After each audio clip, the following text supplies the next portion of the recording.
You've been using Fibonacci retracements wrong your entire life. So in this video, I'm going to show you a much better way of using them, the traditional versus the way that I use them. I'm even going to show you a live trade session where you can see exactly how I break down the Fibonacci retracements in my analysis so that you can trade with a much better perspective on the markets, because I guarantee you, if you watch this video until the end, you are going to see the market in an entirely new way just with this simple trick. It really is simple, and it'll change the game for you, I promise. And by the way, if you like and comment on this video and you're subscribed to the channel, you are automatically entered to win a free $5,000 funded account from FundYourFX. All you gotta do is like, comment, and subscribe, and you are automatically entered to win. The winner will be announced in the next video, so make sure you do that. And with that being said, let's dive right into the video. Okay, so I'm assuming if you've clicked on this video, you're already somewhat familiar with Fibonacci retracements, but you've probably been using them the same way as everybody else, which is basically as a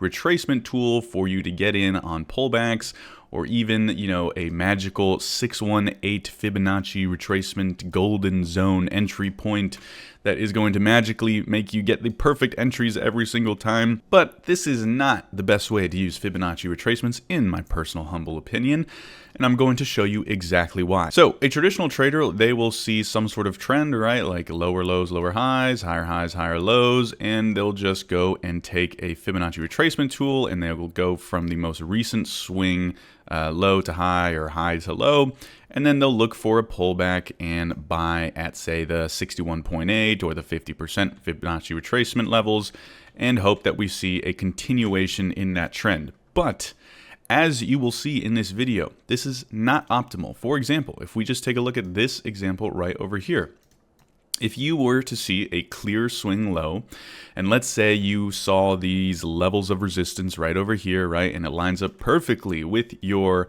50 to 61.8 Fibonacci retracement zone, the typical trader would say, okay, this is a great zone of resistance. It lines up with the 50 to 61.8, which is the golden zone, right? And they would look for a trade in here and for a continuation lower. But unfortunately, as we all know, this does not end up playing out too well, and we see a complete reversal all the way back up to the highs and eventually break through the highs. Now, what if I told you that this was completely predictable if you knew what to look for and what to expect in price? Yes, that is correct. It was predictable. Now let me show you exactly how. This is how I like to use Fibonacci retracements. So what we're going to do is we're going to break down the Fibonacci retracements into three different zones. We're going to have zone 1, zone 2, and zone 3. Okay, so now we have broken them down into three zones, and what do these three zones mean? Well, if we think about price, right, just very logically, here on the channel, we like to trade very logically. Well, we know that price moves higher high, higher low, higher high, higher low, right? But what's really happening is buyers buying, sellers selling, buyers buying, sellers selling, buyers buying, sellers selling, right? That is what is happening on a chart, just again, logically speaking.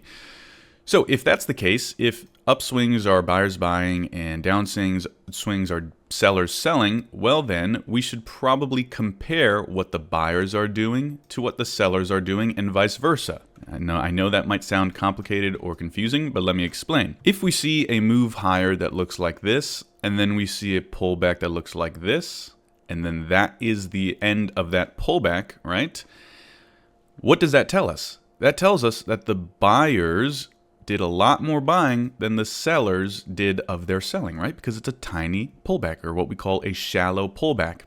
So if that's the case, then we should expect another big move higher if this truly is the low, right? So if we break through this high, we can probably expect for price to make a lot of progress to the upside. And if you've watched my videos in the past, an easy way of gauging this is just a simple ABCD pattern, right? So this kind of automatically factors in this concept, because if we just take an ABCD pattern from the most recent low, right? So like, let's say we break through this high here, okay? We just copy and paste the previous leg, and that kind of gives us an estimate of where price is going to go. And that is another big move higher, right? And then if the retracement is more deep, okay, what ends up happening? You got to put your copy paste on that low there, and now the move is lower, right?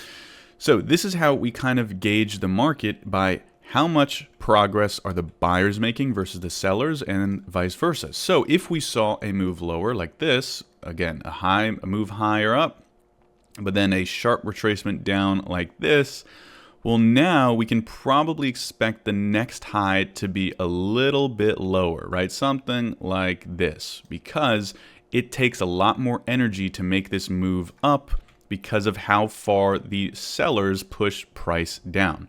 Is that making sense?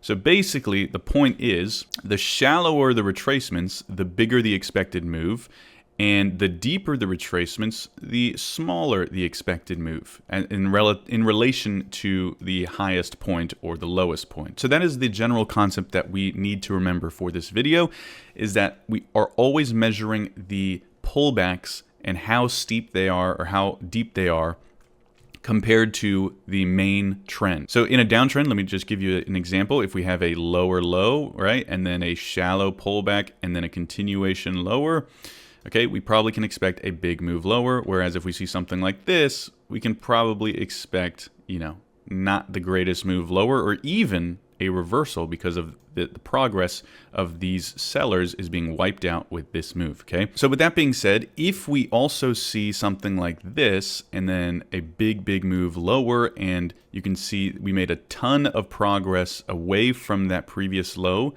we are going to expect another shallow correction, okay? Because the strength is very strong in that direction, okay? So basically, the shallower the pullback, the stronger the move, and the deeper the pullback, the weaker the move is expected to be. So how do we actually quantify this? So now we have our 3 zones, right? So you've taken your Fibonacci retracement, and let's just draw like a high like this, okay? And now you have the pullback beginning to form.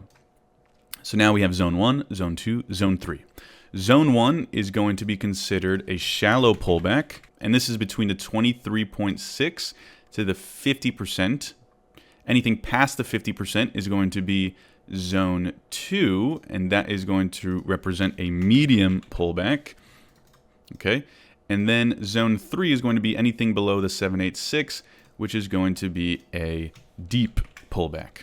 Not Depp, not Johnny Depp, but deep pullback. So if we pull back into the zone 1, that means that we can expect a bigger move higher. If we pull back and bounce from that area, that means we can expect a strong uptrend / continuation. If we pull back to zone 2, that means we can expect a little bit of a medium move higher. Not, nothing crazy, just expect a normal higher high, higher low. And if we pull back to the deep correction area, we begin to look for maybe a small pullback towards the highs, not really targeting above the highs usually, maybe just above the highs. But when we get into zone 3, we could even consider going against the overall trend. Because why? Because this move here is taking out and reversing all of the progress that we made here, okay? So zone 1 is for your shallow corrections and represents a strong trend in either direction.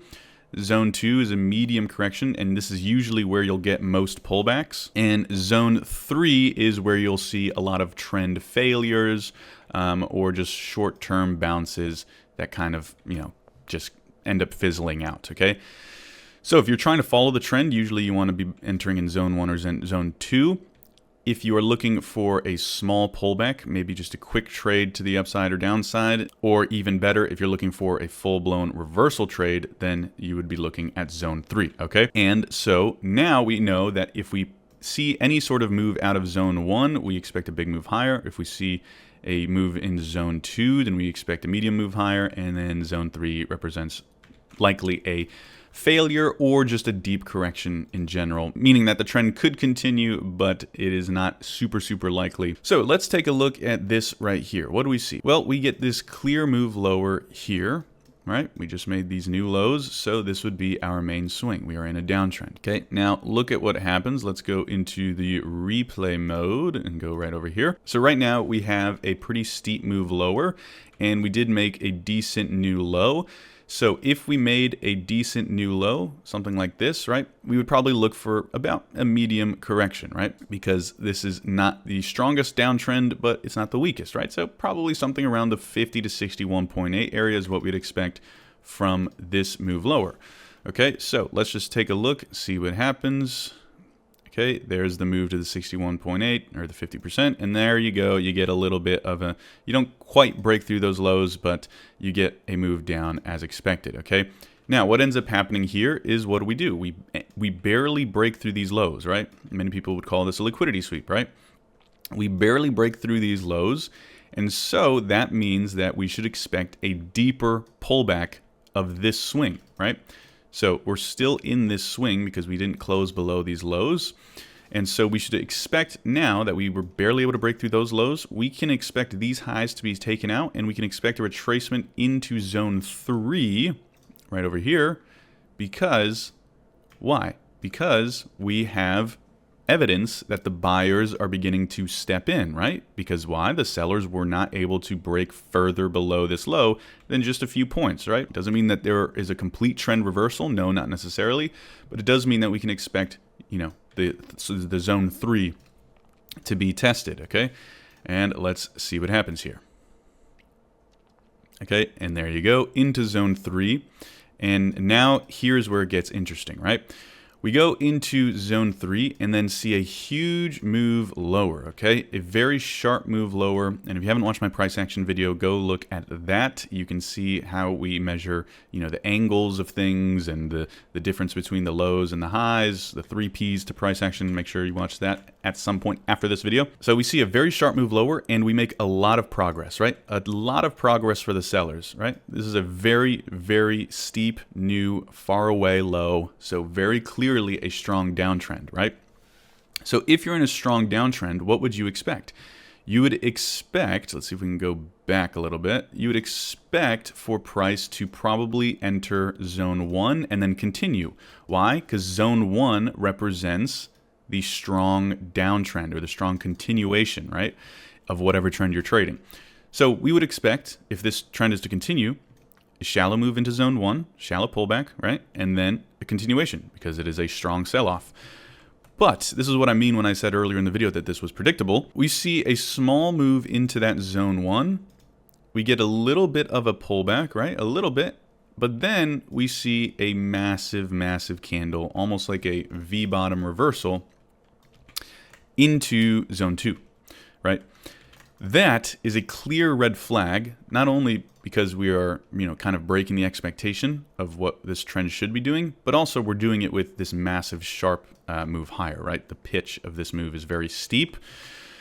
Look at the volume, right? So now we're kind of on our, you know, on our heels a little bit, on our toes, because this trend should really, if it was going to continue, it should have done so right around in here somewhere, okay?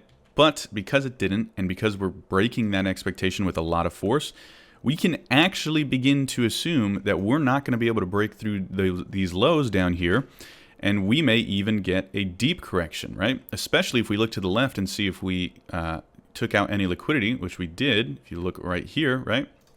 This was actually a little bit of a liquidity sweep here. Okay, so boom, we go down into this area of liquidity. We see a sharp reversal. We break the expectation of what we should see on this trend. And so now you could actually be looking to kind of counter trend trade this move. And you can even look to do it back into this area where we saw that initial move, you know, this tiny little attempt to go lower. It's almost like a little area of demand. Okay, so now let's play it forward and see what happens. Again, we are expecting now a trend reversal for the most part. Okay, so we pull back in, make new highs, higher lows, higher highs, higher lows. These are all different trading opportunities. Look at that perfect swing high into zone 3, which you would not expect in this trend. Okay, so buying in these pullbacks right here, right? This is a great trade right here, and I missed this trade. This was actually a little bit earlier. But look at this trade right here. We have this higher high, higher low, higher high, right? And we know now, I mean, look at this. We got a zone 3 move. This is all the way towards the highs on a very strong move lower. So now we know that, well, price is likely to break through these highs. Didn't quite do it here. We get a pullback. This pullback here would have been an excellent place to trade, and even it could be the area where those retail traders were first going short. You can see right there, a level of support. Okay, that would have been an excellent area to trade. Now, this is hindsight bias, but you get the point, right? You're just kind of using the logic that I'm lining out to, read the markets. So with this being said, now you understand how to use Fibonacci retracements properly to gauge what the market should be doing. Let's dive into the live trading session and see how we can use these Fibonacci retracements in real time to kind of get an idea of where price is going to go next and kind of put everything together. So don't click off. Make sure to watch this live trading session because you'll actually be able to see it in real time and get a better understanding. Don't teach, do, right? And if you're enjoying the video so far, just again, make sure to like, subscribe, and comment for a chance to win a 5K funded account from Fund Your FX. And with that being said, let's dive into the trade session. Okay, so it's currently 9:43. The market just opened. I just got to my desk, and we see a potential trade opportunity on the Bitcoin futures. So I'm going to explain exactly the reasoning for this trade and why I'm looking for a short right now, okay? So when we take a look at the Bitcoin hourly chart, we see that we just recently came down in here and took out these lows and then saw a pretty violent reversal. Now, this was a great opportunity to get long all up in here, but that is hindsight. So let's now take a look at where we are at right now, okay? So what we've seen is, again, that violent reversal. But when we take a look at where we're at now, you can see we're currently breaching through these highs right over here. In fact, we could theoretically just do that, and you can see this is a huge area of general resistance. But more importantly, we're breaching through these little double top highs right over here. Okay, and you can see that clear rejection happening right now. So that is a definite bearish signal, and we have seen pretty much no major pullback since right around here. So for the last several hours, Bitcoin has pretty much just gone up, and I hope I didn't miss the trade. So now we're going to break down the 1 minute time frame. So take a look at the price action going on right now, okay? We saw a pretty shallow pullback, the 382, okay, which usually means a strong uptrend. But guess what? All we did is break through these highs and then immediately reverse with that huge candle there. In fact, this was probably a trade opportunity that I missed. Okay, the trade opportunity would have been as soon as we saw that reversal there after a 382, right? Because it's a shallow pullback, so we should be able to make much more progress than that. And you see this giant rejection, then you can get short on that retracement. But personally, I like to wait for an actual trend change, which just happened right now. So we broke through that swing, that higher low there, okay? So now what we are going to do is look for a short opportunity.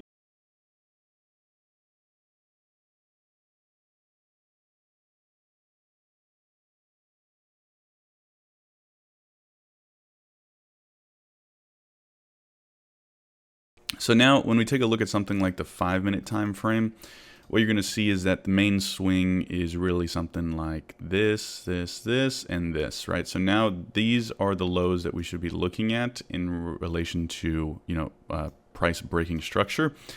And so this tells us that we should probably be looking for, we can just measure it out with Fibonacci extensions. That's a 127. So this means that we should probably be looking for a 50% retracement, right? Because this is just a kind of, if we pull back from this exact point, it's kind of like a standard move lower. So we should expect a standard pullback as well, which kind of aligns with this little area of resistance here. Okay. Now, because of the pitch, right, because of this steepness, even though we could expect a 50% retracement, it might be a better idea to look for that 382 retracement because, again, the pitch is also extremely strong. Okay, so you have to factor in not only the distance between the highs and the lows, right, like these two lows here, but you also have to consider how steep the move is in that direction. The more steep it is, obviously, the stronger because it is moving lower faster, right? It's a time-based chart. There's price on the y-axis and time on the x-axis. Okay, so I just quickly ran and bought some Bitcoin. Let me explain the price action that we're seeing here. Let's take a look at what we have going on here. Okay, so like we were saying, massive move lower, but there is a limit to how far price I mean, technically there isn't, but usually there is a somewhat normal kind of price range. And right now we are severely overextended to the downside, and there's tons of volume, and we're taking out a bunch of lows, right? We're taking out all these areas of liquidity. And then we have an area of demand, actually. If we go to the 30-minute time frame, you can see that candle right in there. So in the hourly time frame, we are making higher highs and higher lows. We're in an area of demand. Now, we did just get a liquidity sweep, like I mentioned. Okay, so this is an extremely risky trade, but I have some confidence that this is a little bit overblown, at least for the time frame that we're looking at. So what we're looking for is a quick move higher back towards something like this area here, probably like a 382 retracement. Okay, so this area right over here, which also lines up with this previous area of resistance. So here's the trade over on BitUnex. I made sure to actually go and execute it first before recording because I didn't want to miss anything again. All right, so yeah, it is kind of trying to catch a falling knife, I'm going to be honest, but the technicals do say that this should be a decent area where we should see some seller exhaustion. So let me mark out our target, which is basically going to be these previous lows right over here.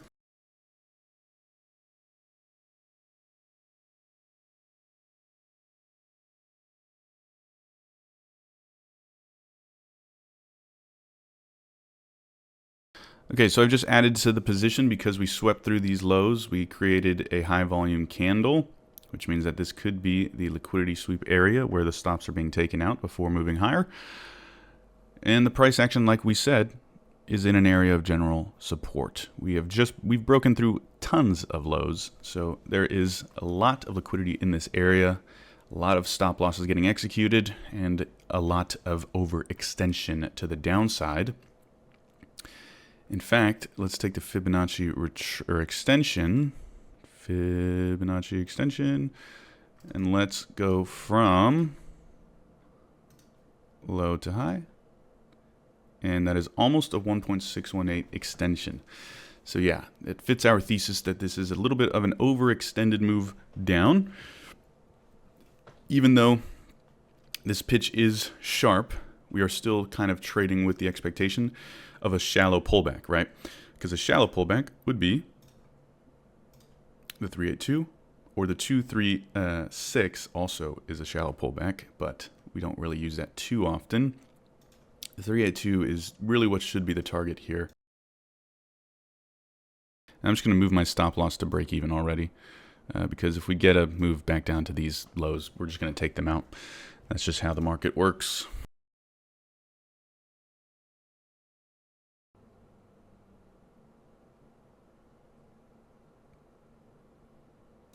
I'm going to close it. Not a big deal. This pressure is so strong that I just know the market gods are just going to keep it 1 point away from my target and then reverse. So here's the final trade result. And that was a pretty good lesson on trading the expectation of price based off of what the pullbacks and price action are telling you. By the way, if you want to trade using BitUnex, in my opinion, it is one of the best brokers that I've ever used for crypto trading or crypto futures trading. The data is super clean. If you use the link in the description down below, you can get a deposit bonus when you deposit. I think it's like $10 or $50. You get $10. I don't know. You get money for using BitUnex, trading on BitUnex, depositing money on BitUnex. If you're going to sign up with them, you might as well use that link and get some free money out of it. And if you have any issues with them at all, just let me know and I will get personalized support right to you. With that being said, that is the end of this video. I hope you learned something. I hope you enjoyed. If you did, leave a like, comment, and subscribe, and I'll see you in the next one. Peace.